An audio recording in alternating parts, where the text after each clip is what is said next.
From Chicago's Can TV, a look at the week's events is reported in the newspapers, in the blogs and online, and on radio and TV. This is Chicago Newsroom. Well, hi there. Welcome to another edition of Chicago Newsroom right here on Can TV. Yes, we're still here as we talk about the media on today's program, Media in Chicago. Well, you know, the 15-day clock is ticking away. We're just 6 days away from the deadline for proposing your purchase of the Sun-Times and the Reader. I've been trying to get folks here at Can TV interested, but so far we haven't come up with the money. Can you see it now, the Can TV Sun-Times? It's amazing to think about it. You know, you can buy Chicago's second daily newspaper and throw in its most respected, I would say most respected alt weekly for probably a couple $1 million, $3 million maybe or something, 4 or 5 million. You know how many people around Chicago could just write a check this morning for that amount? But no one will. No one will, of course, because the papers are going to be sold to Tronc, and those of us who are kind of cynical about these things are already pretty sure that both outlets will just slowly fade away as time goes by. And maybe that's what's supposed to happen. Maybe newspapers are going the way of the VHS recorder and the black dial phone.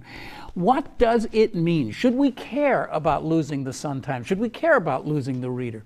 Aren't we all just getting our news from our friends on Facebook and Twitter anyway? So who needs reporters and editors? Well, we got a couple of people with us today who have spent their careers in and around the written word and thinking about media, so this is as good a time as any to have them here at the table, and I am referring to the distinguished Mr. Clark. Thom Clark is with us today, host of a really cool radio program every Saturday morning, live from the Heartland, and of course many years with the Community Media Workshop.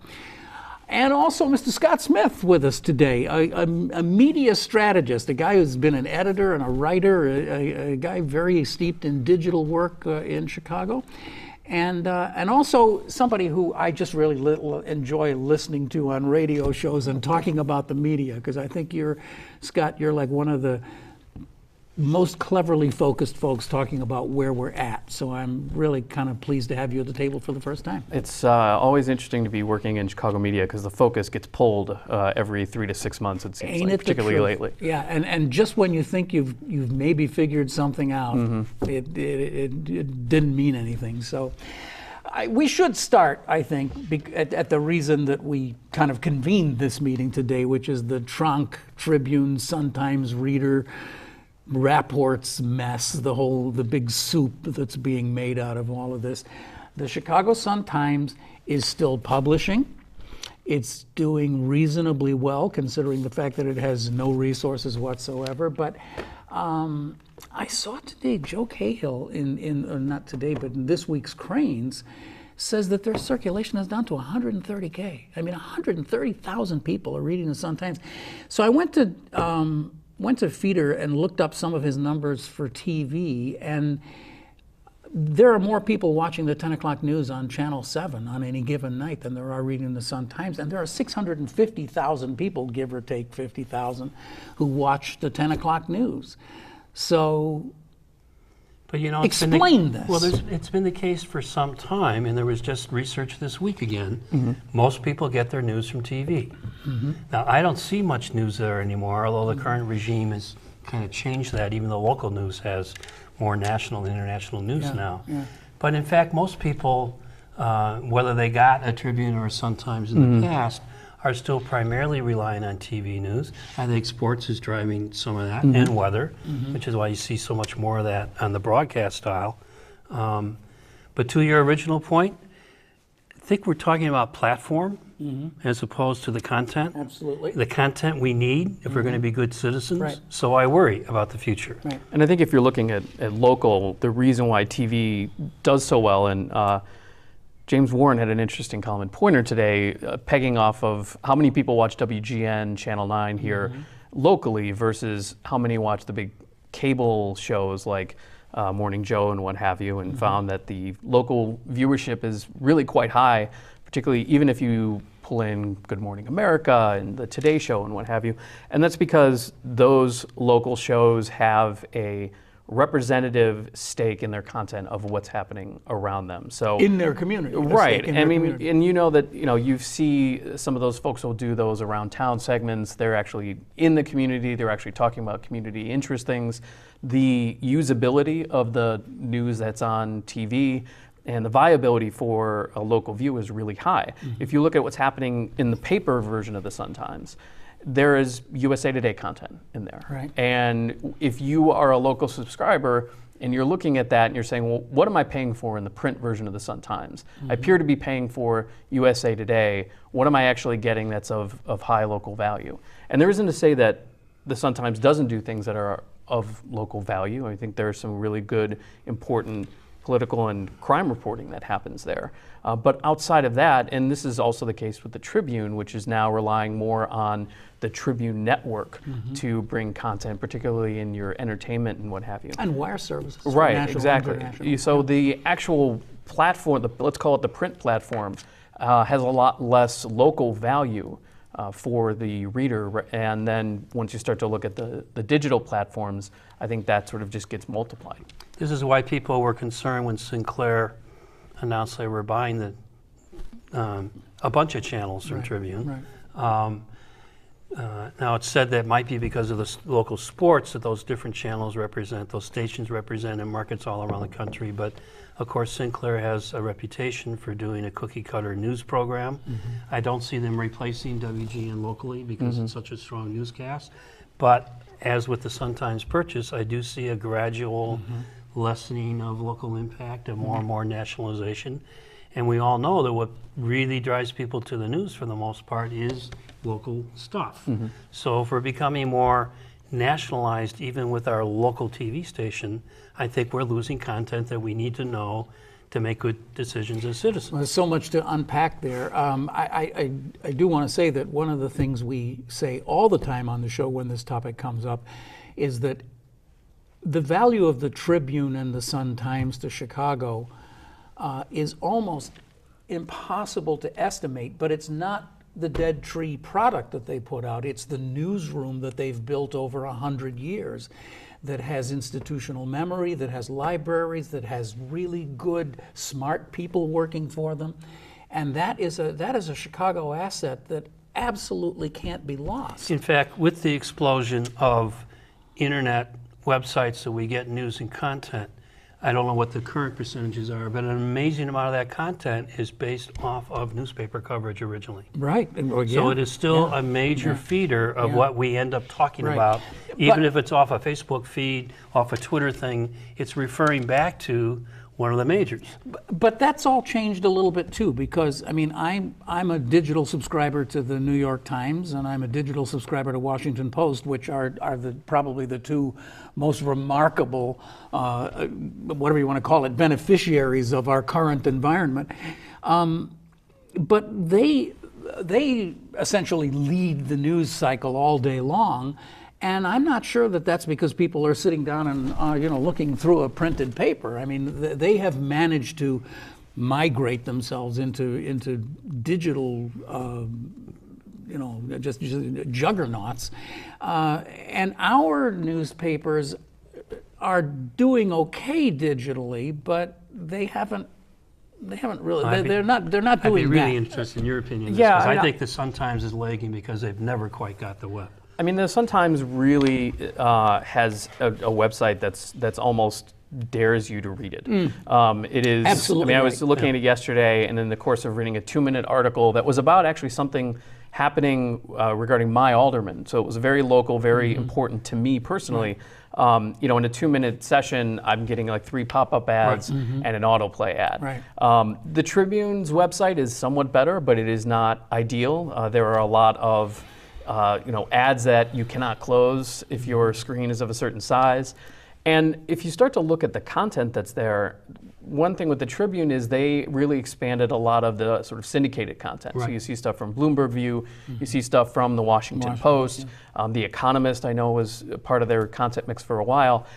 When you start to see, it's sort of the other version of it in digital that we were talking about with the Sun-Times, is when you see all that content there, you're not actually seeing a Tribune reporter, you're not actually seeing a Tribune original content. Right. Then you start to say, well, I don't know how much value visiting this website has.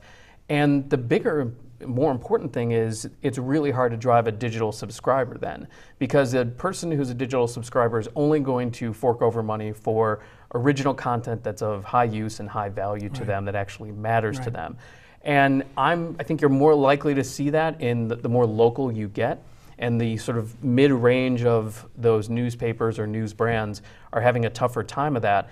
And the more that you try to bargain away your readers by trying to entice them with, some really clickbaity op-ed, that the Tribune might publish from Bloomberg or from Washington Post, the more that you're essentially saying, we don't have anything original to offer you that you cannot get elsewhere. And when you have a website that's basically pushing them away, it's not really a huge surprise that we're starting to see those declines in the digital Tribune readers. expanded its op-ed section by 2 pages about a year ago.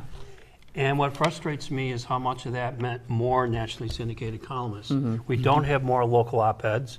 If you're trying to keep a local readership base, I know they're doing a lot more online with letters to the editor, but I mean well done op-eds, because people still call me for advice about how do I get in, who do I call? And once or twice a week, maybe, there might be a local op-ed, unless you're a politician. Right. Because it seems like the mayor or Jesse Jackson can get an op-ed whenever they want. We have columns.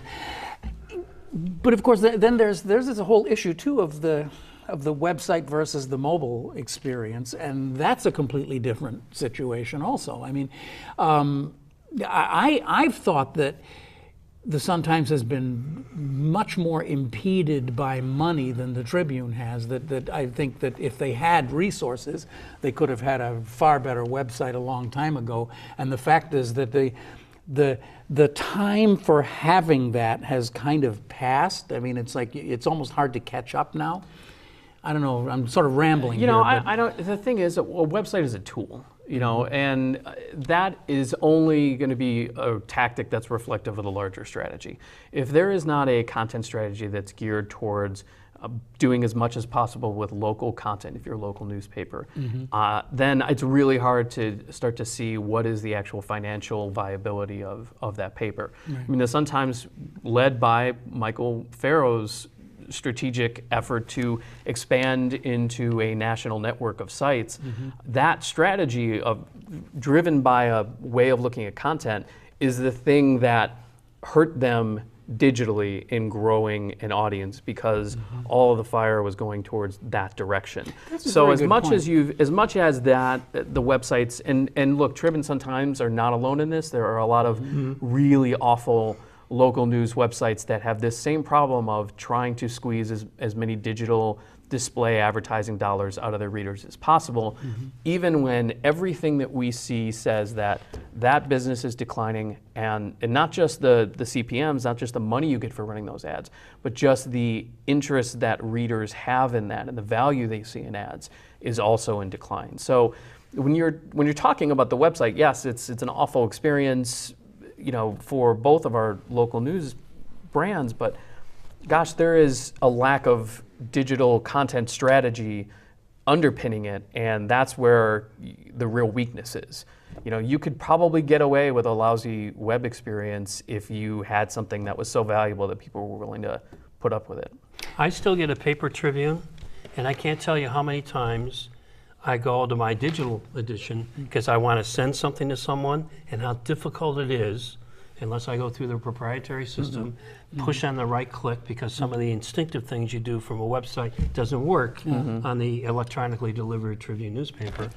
And here I'm trying to share their good stuff, and I have trouble doing it. Now, I may be a digital dumpski when it comes to some of these things, but they should be making it tremendously easy. And as you pointed out with the New York Times and Washington Post, I get dings on my phone, which I don't get from the Tribune and Sun-Times when they're breaking something. Now, they may not be breaking stuff as often, but even when they do, sometimes I don't remember the Tribune sending me special. You mean for local stories that they're breaking? Yeah. This is a real issue that I think we've kind of had to deal with for a long time, but I've always been a little bit amazed by the fact that, the Sun-Times obviously has many, many fewer resources than the Tribune does, but they still have a good cadre of really solid, very knowledgeable reporters, great people. We have them on the show here all the time. I sounded like Trump, didn't I? Great people, great people. But I don't understand why their presence is not greater on digital than it is in the paper. I mean, there are people whose stories don't appear every day in the paper. So why aren't they writing expanded pieces and why aren't exactly what we're talking about here? The Tribune has at least a couple hundred reporters left, as far as I know. I mean, they have a lot of people. And they also publish a big fat paper too, but it just seems to me that they could be doing more. And I don't know if that's just resources or, as you seem to be implying, just kind of a lack of interest or a lack of knowledge about how to do it. I mean, I think it's not being willing to give up the idea that we are as a publication, we are a generalist publication that appeals to a broad audience, and we have to be writing for everybody from the city to the suburbs and assuming we're bringing new people into the story all the time, rather than figuring out what your areas of specialization are and just focusing solely on that and walking away from a lot of the other stuff. I mean, there is a real solid argument for the stuff that people would expect out of the container that is a newspaper has less viability for the average person now, like food content and entertainment content that people are tending to get elsewhere, and just focusing on the most important stuff. I mean, you look at what DNA Info has been able to do in it's eating been too long into, since they've been mentioned. We went too far into the show without mentioning DNA Info. Yeah, I mean, look, there's a lot of news brands that are operating at a very specific audience. So Cranes is the high net worth individual that needs the important information about big development that's happening, things that are happening in politics. You look at DNA Info, and they are doing the super hyper local story, and but they're not only doing that, they're actually being a part of the neighborhoods that they're in. They're on the Facebook groups, they're looking at those discussions, they're seeing where the kind of stories are, and that kind of very focused part of your mission actually brings you a lot more readers. Now, DNA is not alone with having some financial difficulties in terms of not having a diverse revenue stream, right? They are still funded by the Ricketts. They've recently unionized, and there's been some static from the owners about that. They recently bought the Gothamist Network and laid off some reporters both in Chicago and New York as well. So nobody really has all of the answers, but they're at least focused on the idea that we are super local, we are super interested in what's happening in the neighborhoods. And the Tribune, and sometimes have kind of ceded that ground to them in a large way. A very good point. And I don't know if they did that voluntarily or otherwise, but... Well, I don't think it was voluntary, as they shrank their staff and covered neighborhoods less. Not that they always did a great job, but I would argue the Sun-Times was at a certain point better at that than the Tribune. But they both lost steam as they lost staff. In DNA, I don't know what the financial model is. We'll get back into Farrell, I suspect, on the Sun-Times and all, but obviously there's big backing, and as long as the Ricketts are willing to underwrite it, we benefit from some really good local news that hadn't been happening in the local papers very much in recent years. Right.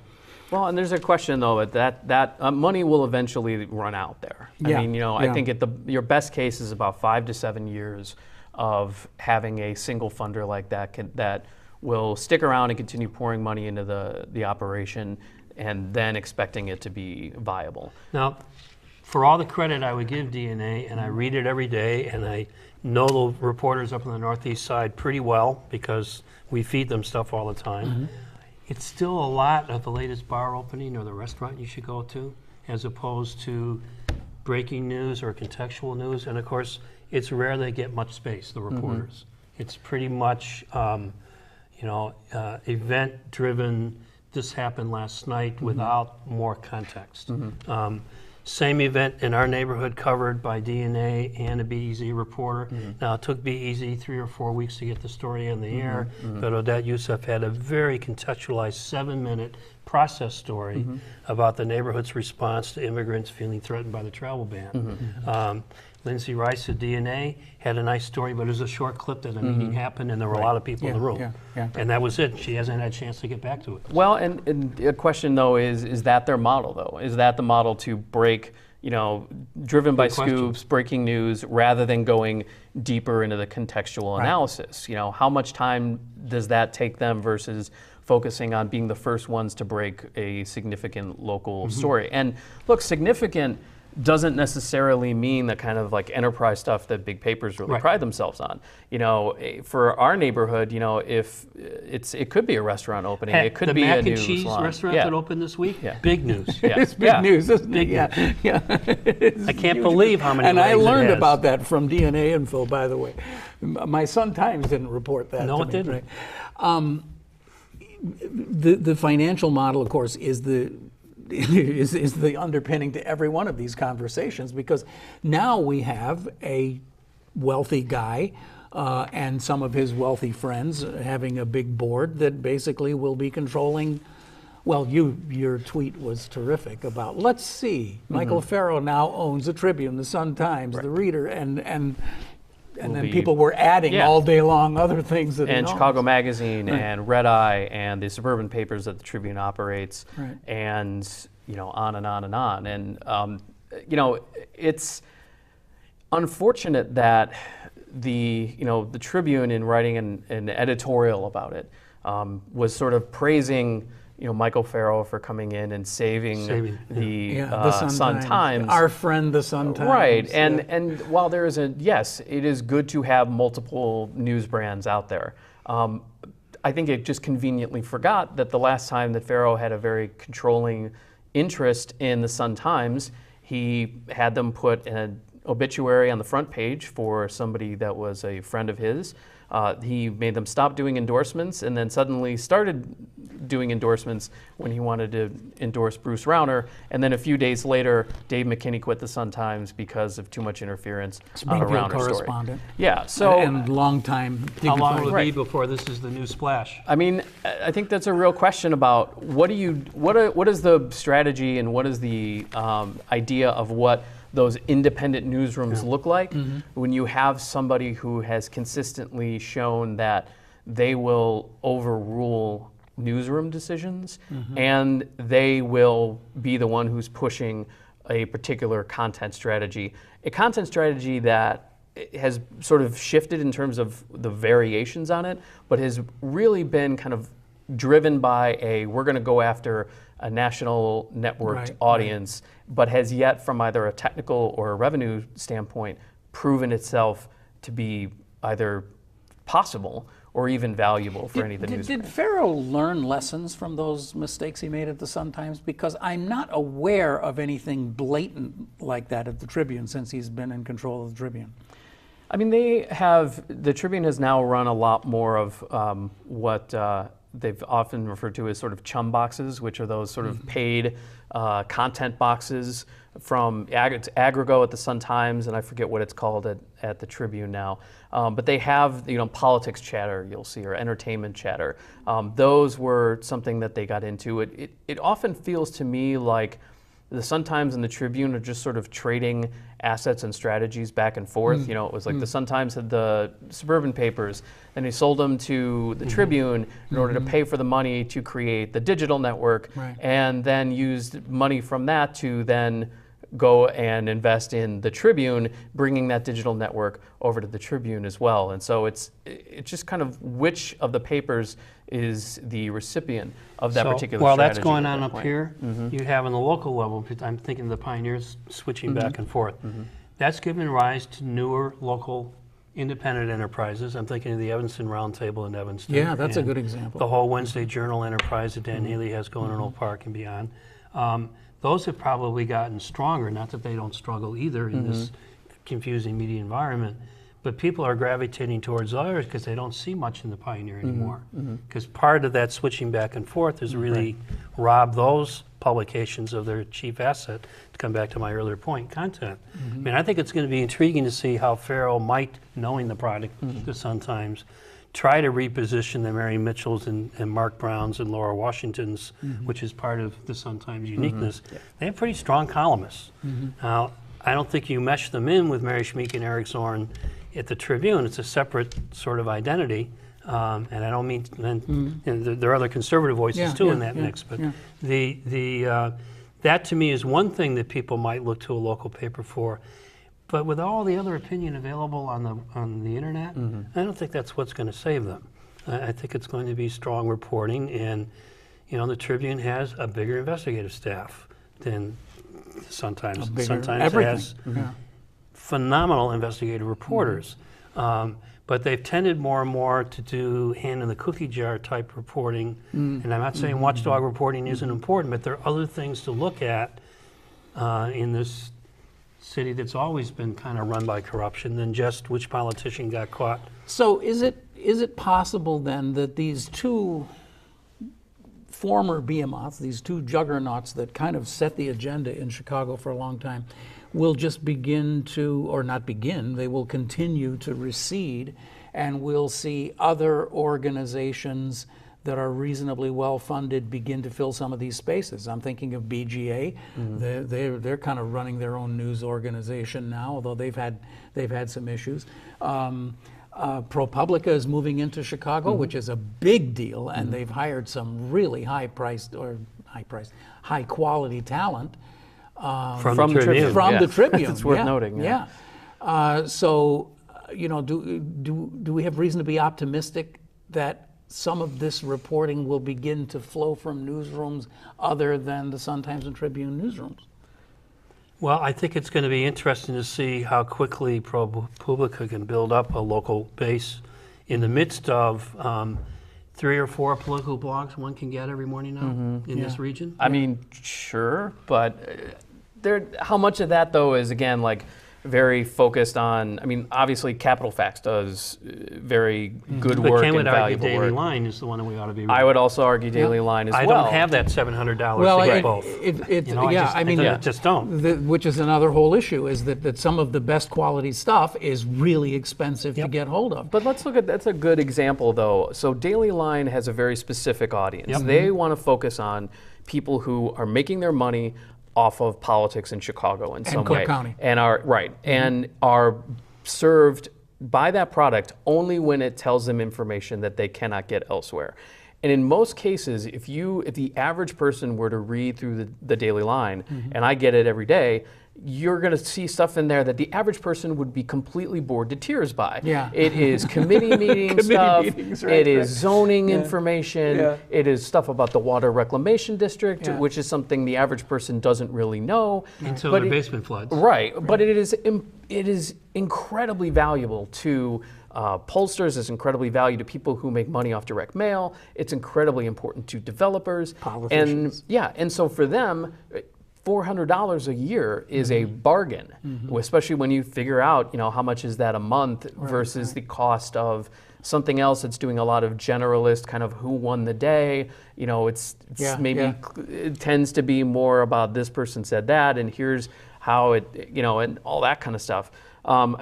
That is a very focused audience, and it is high value content, and so they can get away with charging $400. Not unlike Crane's kind of thing. Right, as you said. exactly. It's a focused audience. They know what their audience is, and they hyper-serve their audience. Now, ProPublica is going to focus on investigative work and, driven by the kind of work that takes a bunch of time, the kind of spotlight level. You're sitting there with going through a bunch of spreadsheets and going through a bunch of, dead trees and spending a bunch of time on stories that have a huge kind of impact. And that's the kind of stuff that ProPublica's national brand has done a really good job at. And frankly, it's the kind of thing that if newspapers were really trying to create more value, they would get back to the idea that it's important to actually have boots on the ground in local and regional areas, particularly in the Midwest, where if you think about all the important political stories that are happening in Wisconsin and Kansas and Missouri, there's a huge, political story happening in Montana right now. We've just came out of an election cycle that the gist of it was we were not listening enough to people in local areas. And who those people are is up for debate, but there wasn't enough local listening happening. And local newspapers are important in that regard. And if you're demonstrating that you're providing a high value content product to a reader, they will fork over money for that. I'm a digital person, and I am not a print subscriber other than magazines for the most part. we don't get the Tribune at home, but I fork over money for the Beverly Review every single time I'm in a coffee shop where they're selling it, because it's got a lot of high value, because and it's frankly, this is, odd to me, but the letters to the editor give me a really good sense of what's going on in the community.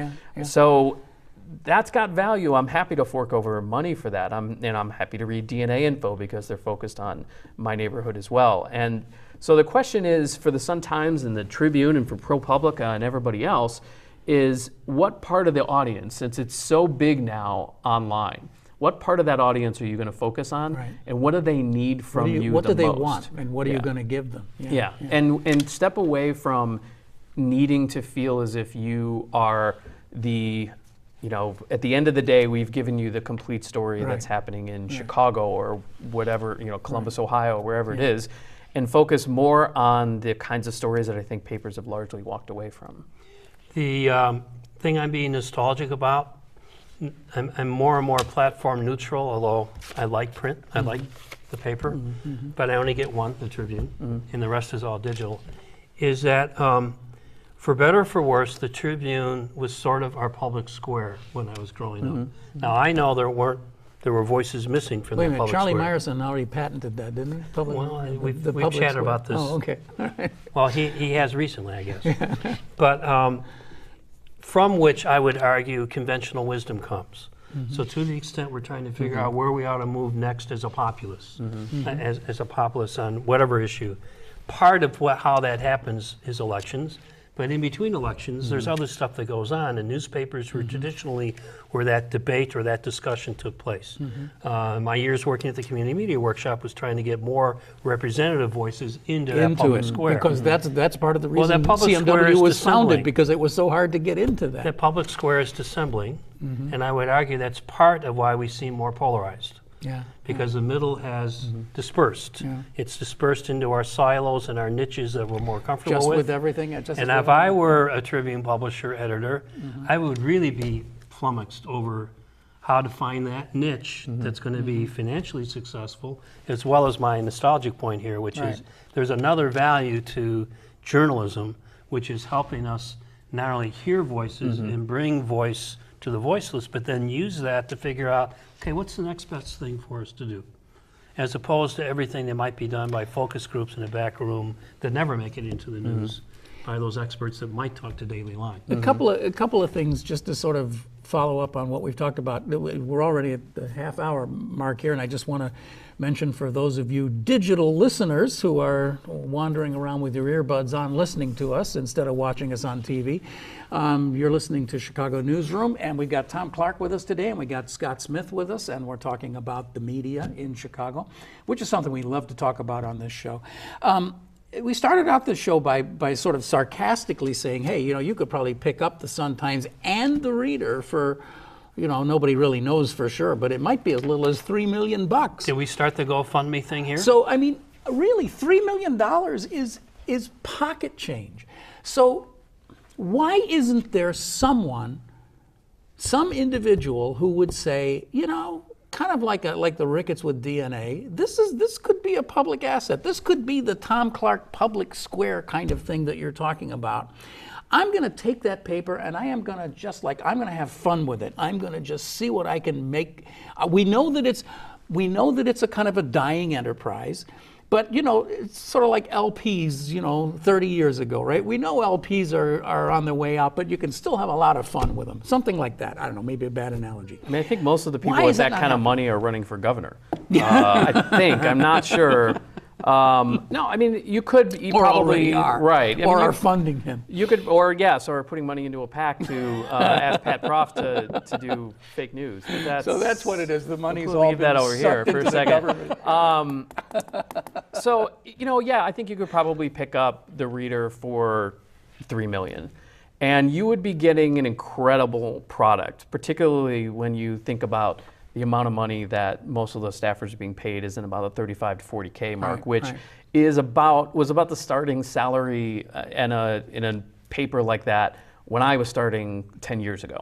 I mean, they've been doing some really wonderful reporting. They've also been doing a really good job of partnering with some of these sort of news lab startups like City Bureau, and the folks over at Southside Weekly and Invisible Institute. I mean, there is some incredible reporting happening on that street level kind of thing that could, with the right marketing and the right visibility, really take off. And that's one of the complaints that the Reader staff has had, is that it's not just about the reporter's salaries, it is the amount of sales and marketing resources that have been pulled from it as the Sun-Times has been struggling. So I interrupt for a moment just to say that it's really important to do a shout out here to Jake Malooly and to Robin Amer, just two people who have they have kind of taken this legacy newspaper and really breathed a lot of new life into it.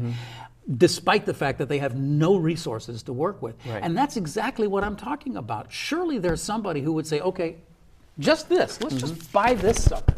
And what could we do with this if we put a little bit of money into it? Yes, it will never be a 100-page fat thing like it used to be, but it could be something. Why is that not happening? Why is that? I think it is. They started too late. I think. But at that point, it was still too expensive. Well, you also had new management that the original owners had handed the product over to, who did not have the same sense of the strong sales staff, and were already beginning to cut back on that, and that was its lifeblood. It could do in the front section, which I always read, what the other three sections were paying for. Yeah, right, and, exactly. Well, just like a great newspaper, right? And of course, those other three sections had a lot of readership too. I used to have a photo column back in those pages, Snap Judgments. That was you? Yeah, me and Hank. I didn't know that. I was the photographer of record on that. I never for knew. 5 years. Oh my God. Lanahan let us go off on a Taste of Chicago gig one year, and it turned into a weekly thing. I had no idea that was you. Oh, wow. So yeah, there's a lot of things I could do if I were Michael Farrell, but you know, I'm not. But you're not. But you know, I think there's a resistance to the idea of completely breaking the thing and doing something else. I mean, if you were going to pick up the Reader, you would have to take the DNA of the thing, if you will, and the idea that it is independent and it is not a booster, and that's not that is, you know, what I'm often referred to as the killer of joy. It's tough to be the paper that's the killer of joy. That's by the way, that thing that we're super excited about is actually a huge problem, and here's why you don't want the Olympics. Right, exactly. Like it's a difficult row to hoe, but it is crucial to having a vibrant democracy. But you would have to essentially say, we are going to stop, if you're the Tribune or the Sun-Times, let's say, you're going to have to stop thinking that you're going to cover everything, and you're going to present the whole city, and you're going to have to pick, and you're going to have to create different ways of creating reporting and information. And some of that is going to be for the common reader, let's say, and some of that is going to be for niche audiences, and we're going to have to create those.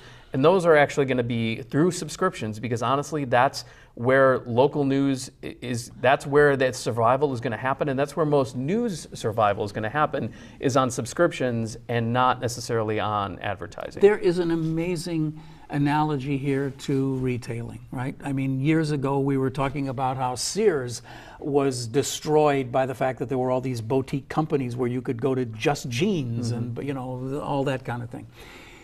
But ultimately, although that was one of the things that destroyed companies like Sears, the real thing that destroyed companies like Sears was Walmart. And then Walmart got destroyed by Amazon, right? So actually, the truth is that all of these things, the real enemy is that they're getting gobbled up by bigger and bigger and bigger fish. And the same thing is happening in media, because it's really being gobbled up by Facebook. All the money's going to Facebook. The digital advertising money is going to all Facebook. The digital advertising money is going to Facebook. At $10 a boost. And Google. All the eyeballs are going to Facebook. So that's where, I mean, I think when you say the majority of Americans are still getting their news from television, I would argue the majority of Americans are really getting their information from Twitter, and not so much from Twitter, but certainly from Facebook.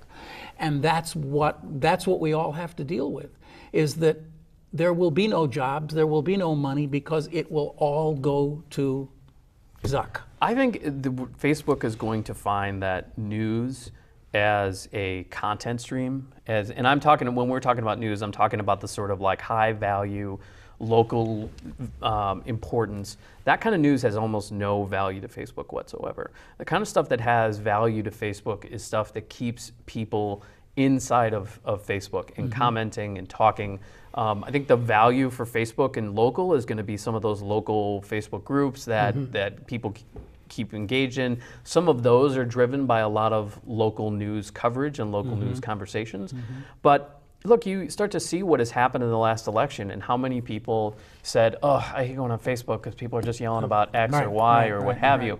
And if that starts to reduce the number of people who are using Facebook, and the only thing people want Facebook for are pictures of people's kids and food and being able to just keep in touch with friends and family, which Facebook has moved closer and closer to, and put news publishers in a place where that's just really a paid-only channel. News is going to be less and less valuable to Facebook, and it's therefore going to be less and less valuable to news organizations. So what does If that you're mean? looking, well, if you're looking for a magic bullet, Explain I this. also don't think it's Facebook, because it's being I wasn't used calling it a less. magic bullet. I was calling it a lethal bullet. Well, it's going to. I would suggest that people under 25 aren't even taking out Facebook memberships, if you want to call it that, and they generally aren't doing it to get their news. It is the social part that keeps people engaged in Facebook and pictures, and more of that's going to Instagram or Snapchat, which I don't even do or know about yet. So okay, so where When I are people- post a news thing, it has far less attention than when I post something about my grandson Oh, or sure. about the garden. Sure. But just Yeah. unofficially, unscientifically, Right. people notice it because I'll get an occasional comment, Yeah. but it's nothing at the level. So then of am the I social off base stuff. with this idea about Facebook gobbling up? I think news- what's the news significant here is the infrastructure? extent to which news consumers are relying on the free internet, because they kind of got trained that the last generation as newspapers tried to catch up. And I agree with Scott. I think the only way we're going to keep good journalism, however you want to define good, going is through paid subscriptions of some kind, because that's how you pay the bills and you buy journalist time to really do good journalism. And look, that's how gonna- we get those dollars on what platform, I don't think anyone's quite figured out yet. And what that's going to involve is two things. One, it's going to have to involve newspapers of like the Sun-Times or the Tribune or DNA or whomever, ProPublica, and ProPublica is actually pretty good at this, to essentially say, hey, that thing that you read that you liked, that's what we do, and that's, if you give us money, we can do more of that. To basically use that in the same way that a lot of political campaigns do, which is when a thing happens, to raise money off of it. And we saw this with the ACLU, who said, hey, you know how we did the thing where the people at the airports can come into this country? Cool, that was us, please give us some money. Planned ProPublica is Parenthood. pretty good. Planned Parenthood does that. Newspapers are going to need to do that because they're going to need to be able to say, for order for us, they're going to have to get away from the idea that we don't want to tell people we're sick, we don't want to make it seem like, they're going to have to be like, we actually could use some help. The Washington Post is doing that, the New York Times is doing that, they're being Skillfully. rewarded with digital subscriptions. They're going to have to say to people, this information costs money and it's worth paying for. You think it is because you came and you read this story. Now please give us a bunch of money to support it. But here's the other thing. It's going to involve a level of community interaction that is somewhat anathema to the average news brand, because what they don't want to do is pretend that while they do an enormously wonderful job of reporting and cultivating sources, it's in a particular way. What they don't like to do so much is to be able to actually ask people, like, what do you think we should be reporting on it? Because it seems like you would taint the news product. But if you look at something like BEZ, which has their Curious City news program and sort of a news brand underneath BEZ, that was driven by Jennifer Brandel, who used to be at BEZ, who's now created a news startup devoted to the idea that if you actually tell your listeners, we want you to help guide our news content, that will be essentially its own little community news ecosystem that will not only drive additional great stories, it'll also drive readership, it'll drive a level of ownership in the story that people will pay for. And that works really well for an organization like WBEZ. And Jen has been going around the country and in fact around the world preaching this gospel. And it's hilarious to me that I've been to the national journalism conferences and stuff like that, and people are like hailing what she's doing, and yet I can only name one, and that's BEZ, news organization locally that's really engaging with them and using them. Because the Well, idea City is... Bureau and other smaller ones. That's true, yeah. I mean, and again, they're very much like ear to the ground, Right. using community resources and community sourcing to create a news product. And they're actually driven by an idea that we need to empower people, particularly in the South and West sides, to be reporters and to actually create this information and this content to get these stories out there. So that's where the real hope is, and that's where the real optimism is for me, that you could actually create a news model that is in some way driven by these smaller communities and actually more valuable as a result. I would argue, to beat a dead horse here, that's why the Chicago News Cooperative failed. You had great editors and reporters, maybe paid a little bit too much for the resources available. I know what I would have done with that grant money. And it was servicing the New York Times that wanted a more local presence. But despite what their local reporting staff was able to do, they didn't engage the community. It took them months to have a website where we could go and look at their content. They never really got the social media part at all. And I would argue it wasn't because of the lack of resources. I think it was a lack of vision Well, about what needed to be done to capture a real opportunity at that time. I mean, they came on the scene soon after we started reporting on the new news and your grand roundtable.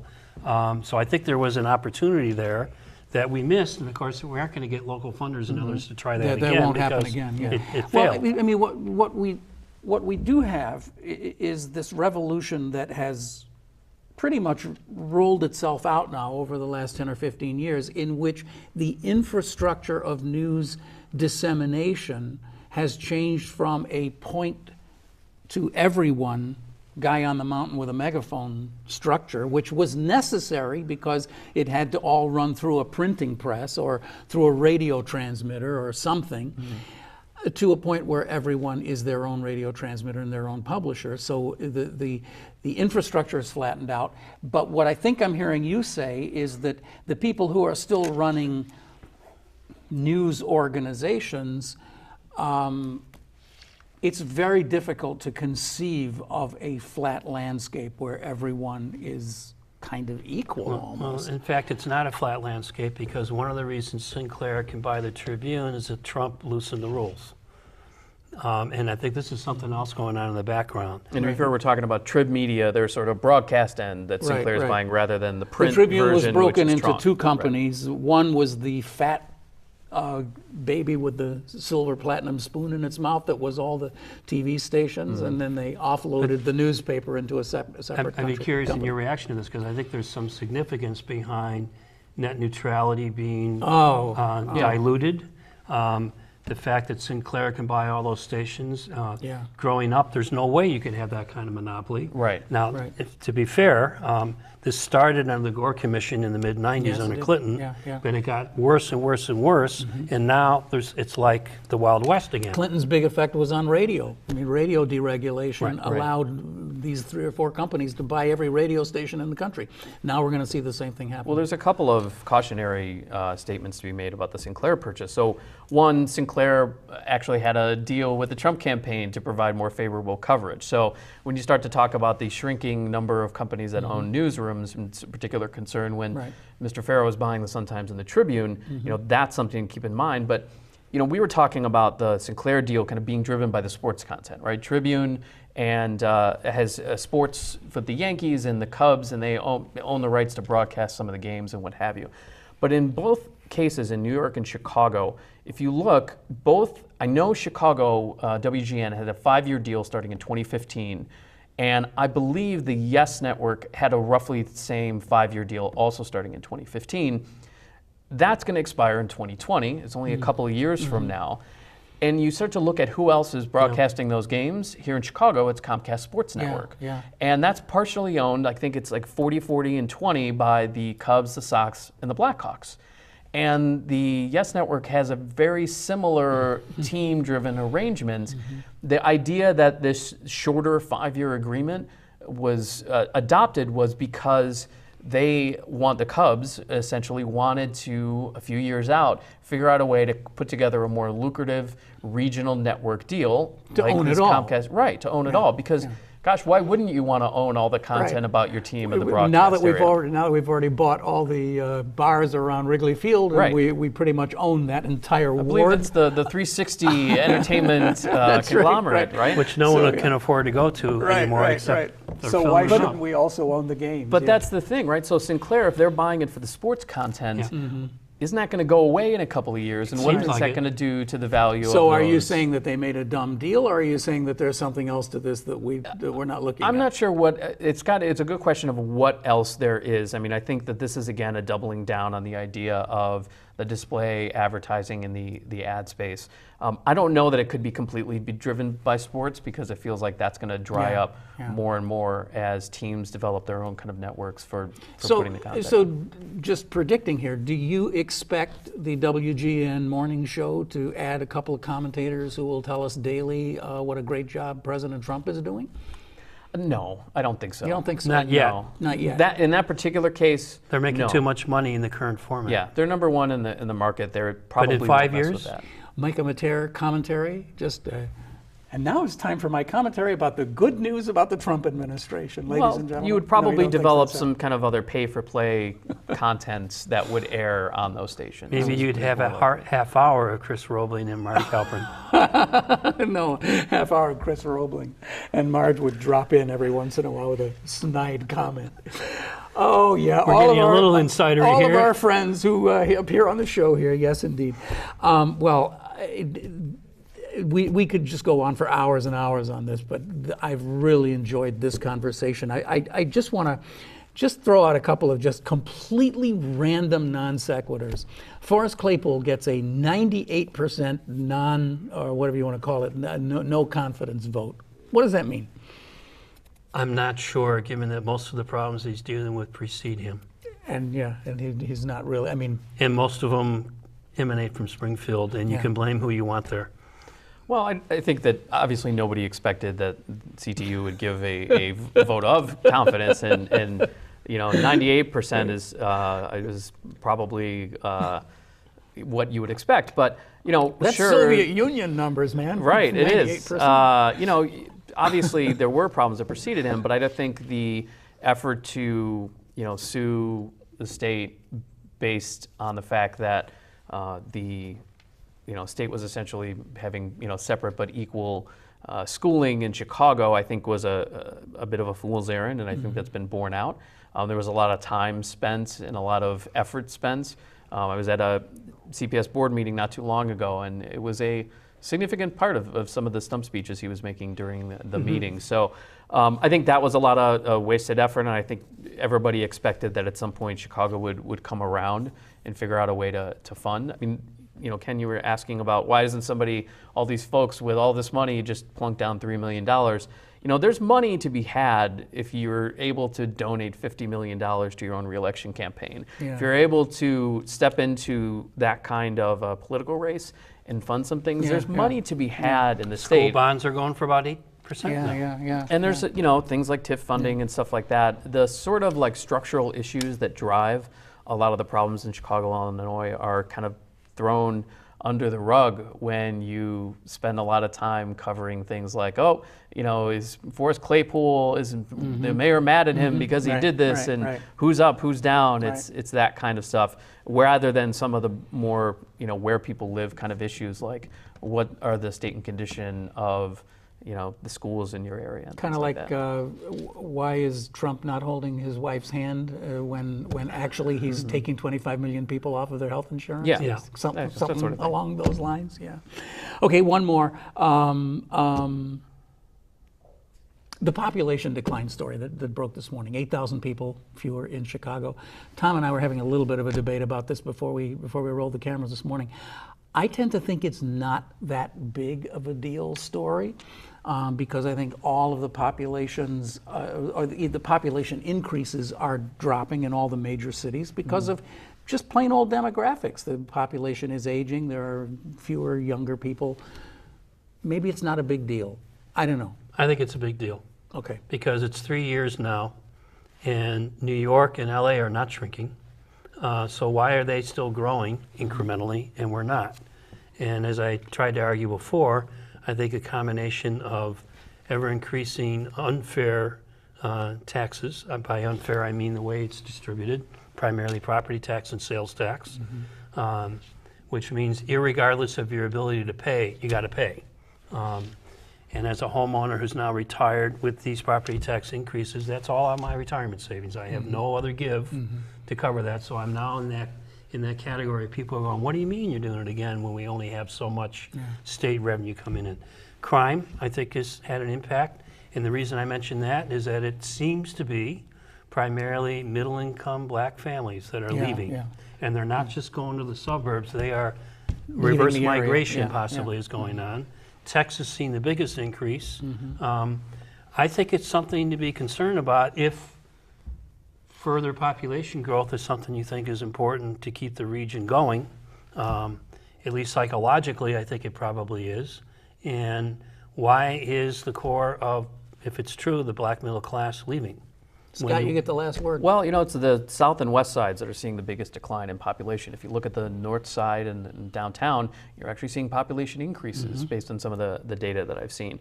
And it just so happens that that's where we close the majority of schools, where we close the majority of mental health clinics, where we are not putting money into job creation, aside from, hey, there's a Whole Foods in Inglewood and things like that. We're starting to see the results of decades of disinvestment in our south and west side neighborhoods, and that's leading to a population decline in those neighborhoods.